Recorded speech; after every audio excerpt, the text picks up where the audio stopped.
Hey, what is up guys? This is Nishi from MST.TV here, back with another Market Watch episode. Today we're taking a look at a few sort of random cards that I've noticed trending on the market recently that support a number of different archetypes. Now some of these are themes that just recently got new support, while others are just decks that people are turning to because they're on the fringe of being meta relevant. Remember, when we're taking a look at cards that are trending on the market, we don't want to just look at top tier decks. We want to keep our minds open to all sorts of decks that players are going to want to play, because even decks that aren't meta relevant can cause some pretty big buyouts. Let's get started.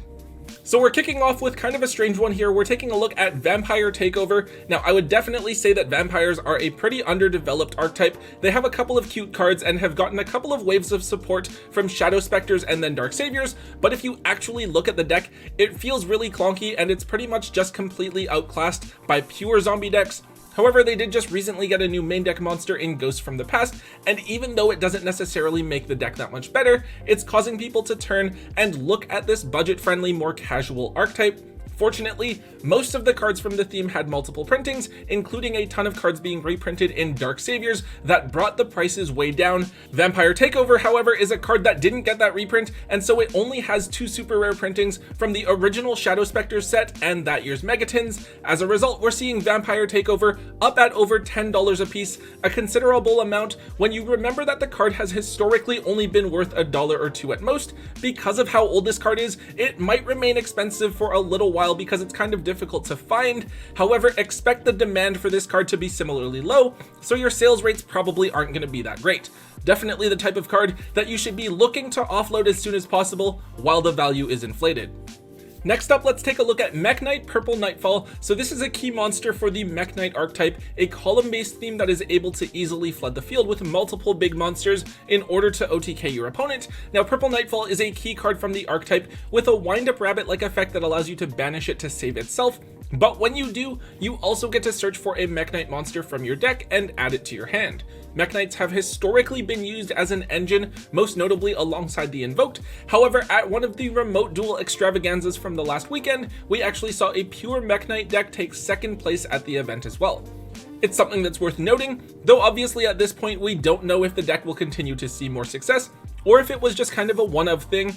Purple Nightfall does just have two secret rare printings, the originals from Extreme Force, which are about $18 right now, and the Megatin reprints, which are about $10. The engine isn't that old, and I could definitely see the whole thing being reprinted in a side set to make the whole package more accessible. However, these prices are still fairly low. For a 3-of in such a solid engine, I definitely feel like they have the potential to increase in price if the engine continues to perform well. Personally, I'm still holding on to my playset of these just in case I need to use them, though I would be reluctant to hold on to too many additional copies outside of that.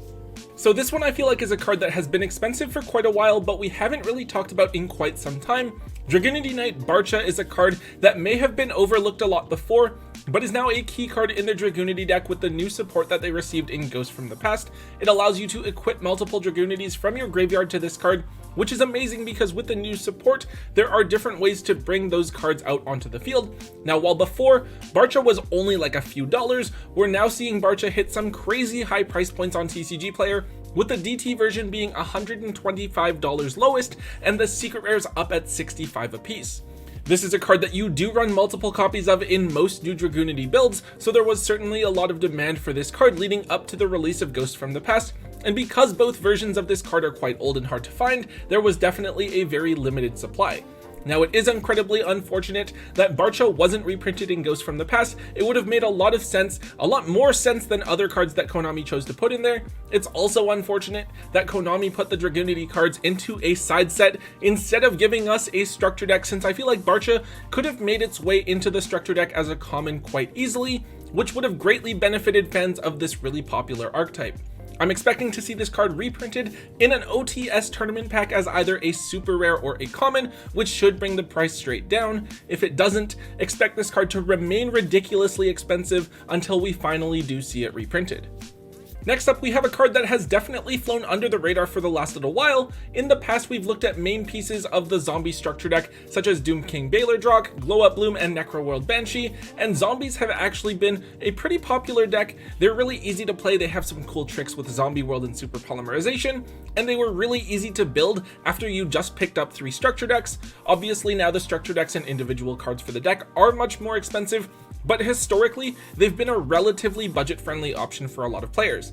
Now, one piece that started off budget but has crept up in price is Drago Necro Nether Soul Dragon, one of the important extra deck monsters for zombies. It requires any 2 zombies to make, so when you're playing Super Poly and main decking Zombie World, you can out 2 of your opponent's monsters and they can't negate Super Poly. Also, you get a pretty big body onto the field. Before, when this card just had a gold rare printing, it was worth a couple of bucks, but then it was reprinted as an ultra rare in Battles of Legend Heroes Revenge, and you could easily grab them for under $1. Now, however, with zombies continuing to increase in popularity and Super Poly being an incredibly useful tool to out cards like Red Eyes Dark Dragoon and Borreload Savage Dragon, we've actually seen Drago Necro increase in price to where now either version of the card is up at $7 to $8. I would definitely expect that if we saw reprints to cards like Baylor Drock and Banshee, we'd see even more people want to play zombies, and this card would continue to go up in price, maybe to around the $10 to $15 mark, though obviously we do need to keep in mind that it's totally possible that this card could be reprinted with those other things as well. However, I do know a lot of people probably have this card sitting around in their bulk, so it's a great card to set aside when you're digging through and offload them if you can find them. So this is an interesting one. Mystic Mine is something that I've actually been watching trend upwards in price over the last few months after not being hit on each of the past couple of ban lists. I think that we all know what Mystic Mine is by now. For me, it's still one of the most annoying cards in the game, and I personally think that it would be better off if the card were banned. However, to be fair, we haven't seen it running around in the format as much recently. I think that with people playing cards like Lightning Storm and Cosmic Cyclone, due to how much more we have of control decks in the game now, there's not as much of a chance for Mystic Mine to just be a huge blowout card the way it was when we had just combo decks like Dragon Link and Infernoble Knights running around. We're still seeing it pop up in deck lists here and there, but typically it's just in the side deck, not so much in the main deck. However, Mystic Mine still has a lot of potential to be an auto win card, and we've seen it increase in price steadily over the last few months as people arm themselves for when the card can be a blowout card once again. As a result, we're actually seeing the original super rares at $9 a piece and the reprinted secret rares at 10s, which is double what we were seeing the prices at a few months ago. I don't necessarily think that it's worth picking up these cards at their current full market price, just in case it does get something like a common reprint in a structure deck or an OTS pack. However, I would actually argue that the secret rares are a pretty solid choice as the highest rarity version of the card if you can snag a set for around the $20 mark, just in case we do see a format again where Mystic Mine becomes as strong and annoying as it was in the past. Next up, we'll take a few seconds to take a look at a couple of common traps, Prologue of the Destruction Swordsman and Destruction Sword Memories. So one of the bigger reprints in Ghosts from the past was Buster Dragon, a key piece of the Buster Blader extra deck that basically enables the deck's entire lock. It was a $50 to $60 card before, but thankfully it has been reprinted, and you can now pick up the card for a couple of dollars. However, with so many of the cards from the Buster Blader deck being reprinted, 2 cards have actually slipped under the radar: Prologue of the Destruction Swordsman and Destruction Sword Memories. These are the 2 trap cards that basically allow the deck to work, so much so that you typically run Trap Trick to ensure that you have access to Prologue on the first turn. Now, it's kind of weird here, but I believe that Prologue is a card you run at 3, while Memories is something that you run at 2. Also, Prologue has never been reprinted outside of its original set, even in the Megatins, while Memories has both an original and Megatin common printing. It's interesting then that Prologue is currently just a $2 card, which is still a decent amount for a common, while Memories is actually a $5 card, despite being run at fewer quantities and having an additional printing running around. Now, obviously, I don't think that Buster Bladers are going to be a meta deck. They will probably just continue to be a decent rogue strategy. However, both of these are definitely commons that are worth digging out of your common bulk if you can find them. I would argue that Prologue should be higher than $2 if Memories is going to be a $5 card, but the Yu-Gi-Oh market can be really weird, and I don't want anyone to invest in a common that could be reprinted at any time and lose all of its value, so I definitely think that the safer play is to just take it, offload either of these if you happen to be sitting on some extras. This one I'm going to slip in here quickly. I think that there are people talking about this card purely out of speculation. Obviously, it's not confirmed whether or not this card is actually going to be good or meta relevant. Now, last market watch, we saw the Agent of Entropy and how there is potential for synchro plays with the agent support that we're going to be getting later on this year. Well, Angel of Zera happens to be a generic level 8 synchro monster that is also a fairy type. It allows you to special summon it during the standby phase of the next turn after it was banished, and as a 2800 attack point body, this can be useful for preventing your opponent from OTKing you, or even enabling combo plays for your next turn. Of course, it does have to be special summoned properly first. You can't cheat it out by dumping it with the Dogmatica cards, and it's a little bit slow. It doesn't come back until the next standby phase, so you do have to wait a turn. However, I think that people are seeing this card as something that definitely has the potential to be useful and are buying it slowly as a result. It's still pretty early on, but we're seeing the original secret rares from Judgment of the Light up at $5 each, and the Megaton reprints at $2, whereas both versions of this card were only 50 cents to $1 before. Unfortunately, there are only 2 secret rare printings of the card, and they are quite old, so they're going to be somewhat difficult to find. Even if this card were to be reprinted, I would still expect the original first edition secret rares to retain some value as the highest rarity of the card. Definitely look and see if you have these in your bulk, or if you're able to pick them up for just $1 or $2 before the hype has really settled in. It is a gamble, but at that price, if you can get them for cheap enough, it's a move that has a lot of potential upside with minimal downside.